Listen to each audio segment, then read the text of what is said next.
দুই গোষ্ঠীর সংঘর্ষে চরক সন্ন্যাসীর ওপর হামলার অভিযোগে রণক্ষেত্র পরিস্থিতির সৃষ্টি হয়েছে শিলিগুড়িতে। একাধিক দোকান ভাঙচুর চালানো হয়, চলে ইটবৃষ্টিও। এই ঘটনায় জখম দুই পুলিশ কর্মীও। জানা গিয়েছে, চরক সন্ন্যাসীদের মারধরকে কেন্দ্র করে গত দুদিন ধরে উত্তপ্ত ছিল এলাকা।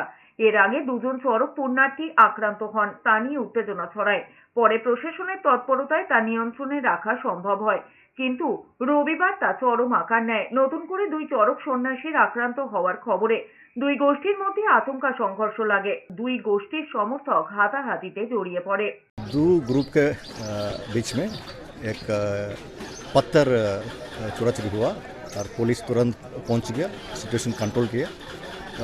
बेसिकली रूमर हुआ, एक रूमर के बारे में ऐसा हो गया। मुकदमे में एकदम रिक्वेस्ट करा साफ कर रहा, रूमर एकदम आप लोग नहीं सुनेगा। पुलिस का काम कर रहा है।